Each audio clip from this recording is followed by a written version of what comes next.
Okay na ba? Ayan. Hi everyone! Good morning! Gising na ang ating panching. So yon, kaka-upload ko lang ng ating vlog yung kahapon. So panoorin nyo na lang. Okay? So ito ang aming panching. Gising na siya. Ikaw, pakita na ikaw. Ah! May tinuturo to. Hindi ko alam kung ano ang tinuturo. Anong gagawin natin buong maghapon ngayong araw? Ay, kami ay tutunganga. So, ayun, no? Nakaload ako kasi wala kaming table. Wala kaming upuan. Ang meron lang kami higaan. So, ito guys, ang ginagamit ko ay Skintific. Ayan, kita ba? Ayan. So, Skintific, ito ay may recent issue dahil sila ay nagtatanggal ng mga Filipinong empleyado at yung mga Malaysian daw ang pinapalit sa mga nagla-live. So, nagulat ang iba nga kasi nagsulputan tong Skintific na wala naman silang tawag dito, kumbaga wala silang papers dito para mag-business dito sa Philippines. So, yun ang na-issue. So, nawala siya. Okay, si Panching makiki-join din daw siya. So, ayan. Itong Skintific na to, alam niyo, may maliit siyang tab, may maliit siyang version nito. Siguro around 300, 400 isang tab. Ito ay nasa 800. So, imagine, ang katumbas daw nito ay tatlong gano'n na maliliit na tab. Hey, Mama! So, ayun. Ang texture nito, or ang laman nito, ganito. Yan, ganyan. So, okay siya sa akin kasi mabilis siyang i-absorb ng balat. Lalo na't ang mukha ko. Gumagamit ako ng Rejuve ngayon kasi ang hirap na tanggalin ng mga peklat ko sa mukha. Kaya, ayun. Tapos mas mabilis siyang makapag-moisturize ng skin. Ito ay 5 times ceramide. May centella, hyaluronic acid, marine collagen. So, yung sabi dito, Lux Hydration, Smooth Skin Texture. So, ayun siya. Ayan, nilalagay ko lang siyang ganyan. Pero wala tayong salamin. Dahil back camera nga ang gamit ko. Mama, asan? Ganyan. And then, lalagyan ko ng sunscreen ng Brilliant. Ayun, hindi na muna ako naglalagay ngayon ng Rejuve kasi kapag namumula na ako, tinitigil ko muna siya kasi Diyos ko, halatang halata yung pagkamula ng mukha ko. Ayan, tas aantayin ko na lang siya matuyo. Maganda to sa gabi kasi maganda to sa gabi gamitin kasi hindi ka pinagpapawisan. Ngayong umaga kasi, kapag pinagpawisan ka, tapos hindi pa gano'n na-absorb ng mukha mo, wala din, mapupunasan mo lang din siya kasi maglalagkit ka. So, ayun. Ganun lang ako mag-skincare tuwing umaga, tapos lotion, and then, okay na. Ayan, kain na tayo. Baraw ako. Let's eat. With Panching. Come on, dito ka. Ito. Oo, napakagaslaw mo naman. Upo.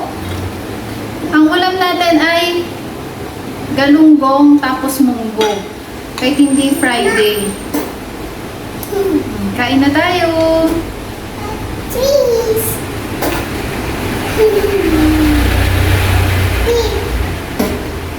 Ay.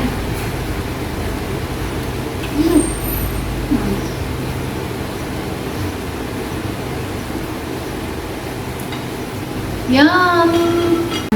Ayan ang ulam namin. Galunggong, munggo, with toyo at calamansi. So, yummy? Yummy? Opo. Yay, I tried it done. Hey, Mama! Mama!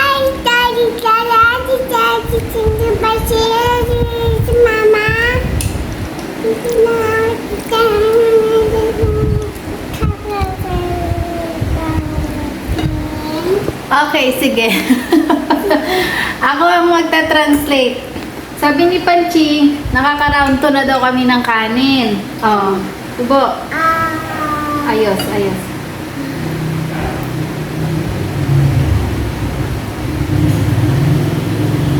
Yan. Nakakaroon na kami ng kanin. Tapos, 2 fish. Nagustuhan niya yung galunggong. Oh, I want fish. I want fish. Nakakarami na kami ng kanin. Say hey! Okay, so ito yung side hustle na sinasabi ko. Para kay Dada, ito ang magiging business niya. So, ayan, mano-mano ko lang ginugupit yan kasi wala pa akong ka-equipment na para sa ganitong business. So, nag-start kami sa scratch. At ito nga, nilalagyan ko ng phototop. Ayan, phototop yan. Tapos, ito yung mga printed pictures. Ayan, ang tawag namin dito ay mini Instax photo. So, yan, may phototop na yan. May kasama na yan, ganyan. Tapos, maganda din yung quality niya. Kasi, ano mag-focus? Ayan, hindi nakikita. Ayan. Basta maganda yung quality niya. Ayan, waterproof na din yan. Hindi yan matatanggal basta-basta. Ayan.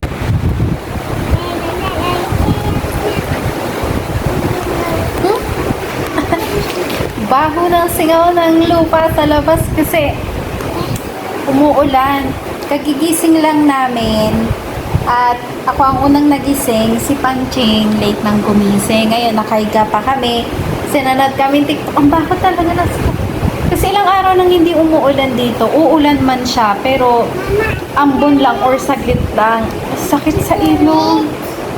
Tapos ngayon umulan siya as in ulan talaga. Ha? Sabi nga nila nakakasipon daw to. So, hindi tayo makakalabas. Okay lang sa'yo? Hindi tayo makakalabas? Eh, umuulan. Kakain muna kami. Okay, so ito ang ulam namin for today. Munggo.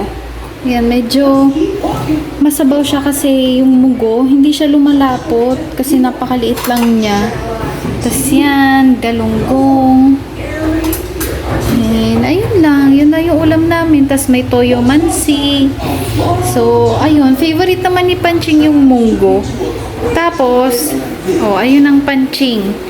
Sarap buhay, pahiga-higa lang.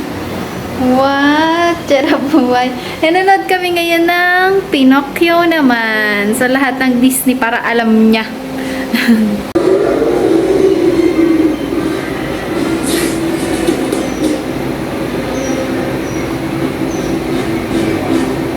still say it's not right, Tuesday. Why is somebody's about to make a shot?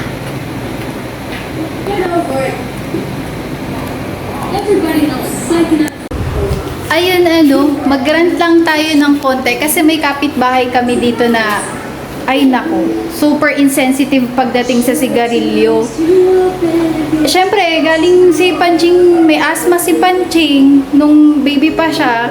Hanggang ngayon pinagbabawalan pa rin siya sa mga usok, ganyan, sa balahibo ng pusa. Eh may kapitbahay kami na hindi naman nakikinig, hindi nakikiramdam na may bata dito at kagagaling lang ni Panching sa antibiotic. So ayun, naninigarilyo pa din sa malapit dito sa amin. Eh napakalawak naman ng lugar. Pwede dun sa malayo kung saan walang mga bata. Eh wala, andito pa din malapit. Amoy na amoy dito sa amin, dito mismo sa loob. Kahit tapatan mo ng electric fan, nandito talaga sa loob yung usok, mapasok. Kaya ay naku, nakakaano yung amoy. Eh wala pa man din kaming blinds, wala pang kurtina, nakakainis lang. Eh syempre, hindi naman basta-basta tayo makikipag 'di ba? Syempre baka masabihan tayo ng kabago-bago lang natin dito tapos ang dami na nating grant, ganto ganyan. Eh syempre, ang mahal kasi ng pa-check up, ang mahal ng gamot. Alam mo yung gamutan ni Panching, umabot ng 2,000. Yun lang yun, 5 gamot. Diyos ko po. Para sa 7 days, 2,000. Kaya nakaka-stress kapag, syempre, ayaw mo naman magkasakit yung anak mo, ayaw mo magkasakit kahit sino. Kaya, syempre, kung hanggat pwedeng iwasan, iiwasan, diba? Ha? Nakaka-stress lang baga na nung nakaraan nawawala-wala na eh. Pero ngayon bumabalik na naman. Diyos ko. Hindi ko alam, ako ayoko naman makipag-anuhan, pero kung susobra, wala tayong magagawa, kailangang pagsabihan. Hindi naman ata nakikinig, hindi rin naman ata naririnig. 'Di ba? Nakaka-stress lang. Syempre may bata dito, kahit sinong bata makaamoy ng sigarilyo, magkakaubot, magkakasipon talaga. Kasi yun ang number 1 na pinagbabawal ng pedya. Kasi hindi lang naman yung naninigarilyo ang magkakasakit, pati tinyo nakakaamoy, parang awa nyo na. Makakahawa pa kayo ng ng iba Imbis na kayo lang magkakasakit, yung iba pa, tulad mga bata. Kaya parang awa nyo na, hanggat kaya nyong umiwas at iwasan ng mga batang makakaamoy sa sigarilyo nyo, iwasan nyo na. 'Di ba? Para lahat tayo okay at walang batang magkakasakit at kayo lang. Kasi hindi naman mura magpagamot. Diyos ko. Pag nagka-emergency pa, hindi rin naman ganun kamura. At wala rin namang panghuhugutan, walang kukuhanan. Kaya hanggat maaari, ayusin nyo sarili nyo. Maging sensitive kayo sa ibang tao. All day, get 10 times deal benefits for an active you. Livia Men Cool Kick.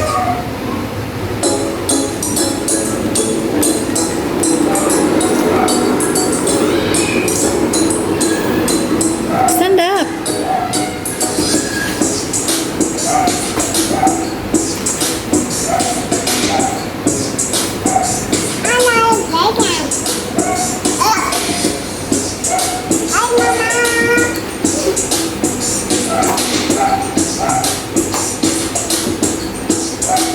Good morning. Katatapos ko lang maglaba. Ngayon mag-toothbrush muna tayo bago natin simulan yung araw natin.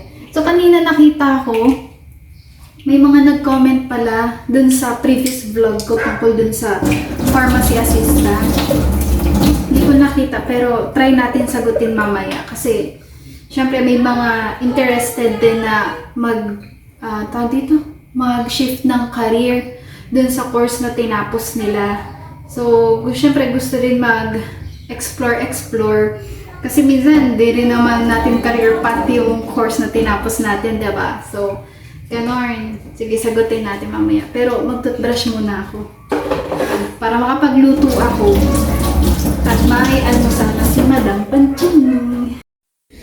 Okay, so meron tayong lulutuin ngayon dito na pechay at giniling. So, binilihan ni Dada kanina para ulam mamaya. Tapos, ito, leftover rice. Isasangag ko na lang kasama ng itlog. So, kuha tayo ng egg. Asan ba yan? Ito. Yun. So, yan, cabinet namin. Nabili lang namin yan sa Shopee. Siguro wala pang 2K yan. 1.8 ata. So, may mga voucher pa doon na pwedeng ma-discount. So, ayun, mas maganda kung sa online ka bibili ng furnitures kasi may mga discount. Tapos, siguro konting add na lang para sa shipping fee. Kasi, malaki talaga to. Ang nag-deliver sa amin yan, naka-tricycle from Gentry hanggang dito sa 13, so napakalayo, tas naka-tricycle lang siya. Kaya, tas malaki pa yung parcel, kaya nahirapan daw siya. So, nag-add na lang din kami para din sa kanya. At, ayun. So, magluto muna tayo para may almusal na si Madam Panching pagising. Okay, so, ayun nga no, ang pagiging pharmacy assistant, hindi siya madali, lalo na kung wala kang medical background. Kasi, hindi ka familiar sa gamot, mahirap siyang i-memorize. Lalo na yung mga generic, kasi mas madalas na generic name ang binibili ng mga tao, mga customer. Kaya, kailangan mong i-familiarize yung sarili mo sa gamot, lalo na sa itsura nila. Kasi, may mga gamot na ang bibilhin ng customer ay color pink po yung tablet, bilog po siya. Pero yung ino-offer nyo ng store nyo ay pahaba na. Kumbaga, ang binibili kasi dati nila ay mga pabilog pa, pero nag-iba na ng packaging. So, mga pahaba na siya, yung mga tablets, ganun. So, ang hahanapin nila sa'yo ay yung pabilog. So, kahit minsan, mga customer din na kahit anong explain mo na iba na nga yung packaging. Yun at yung nakahanapin nila. Minsan ito pa ang malala ay tatanungin ka nila, dun ba sa isang pharmacy, kumbaga sa ibang pharmacy ba, katulad ni Mercury, may ganito bang gamot, ganyan. So hindi naman namin pwedeng i-discuss yun kasi pharmacy na nila yun, hindi na namin sako. So sinasabi na lang namin ay itry na lang nila doon sa pharmacy na yun kung meron. So mamaya makipagchikahan tayo sa mga ganyan-ganyan para tawag dito, mas ma-explain ko sa inyo kung ano yung naging journey ko dun sa Watsons. Ba? Ayan. Okay, kita nyo ba? Ayun, may mga sampay dun sa labas. Ayan, amin yan. Kasi nga, di ba katatapos ko lang maglaba. So, kanina labas-pasok yan dito kasi nga, Diyos ko po. Ayan nga, labas-pasok yun kanina ditong mga damit kasi nga makulimlim tapos biglang aaraw. Tapos katulad niyan ngayon maaraw. So nilabas ko na naman lahat. Tapos habang nagluluto ako may nagpa-print naman. So thank you sa nagpa-print. Ayan. Inayos ko kaagad yung laptop. Pero konti lang naman yung pinaprint niya. Isang page lang naman yun ng label. So ayun. At ngayon pawisan na ang inyong nanay dahil ako ay nagluluto. Tapos ako din ay katapos lang maglaba, katatapos ko lang magtupi, maglinis, magwalis. So ayun, ngayon nagluluto naman ako. So ayan, giniling pa lang. Giniling pa lang yung naluluto. At ngayon, lagyan na natin yung gulay. Diyan ka lang, maliligo ka na. O, lagyan na natin yung gulay para hindi na siya tumilangsik. Tapos, ngayon igisa na natin. Mamaya ko na lang siyang timplan. Ito yung kalaban ko sa giniling talaga eh. Yung tilamsik niya eh. Pag natutoasted siya, so kailangan, ayan, katulad niyan, tumitilamsik pa din. Hoy! Natilamsikan na nga ako ng niluto kong champurado eh, yung pang-almusal eh. Sobrang init, nilapnos yung ko, daliri. Kaloka. So, ayan. Gisa natin konti. Tapos, ayan. Ayan na si Madam Panching. Gising na. Look! Patingin. Kumain siya ng taho. Ngayon, madungis na. So, sabi mo, hi guys! Nablab! Kagabi. Kahapon ata yun. Sige, ang niya, hi guys! Welcome to my vlog! Ayan, maliligo na kami ng sabay, no choice.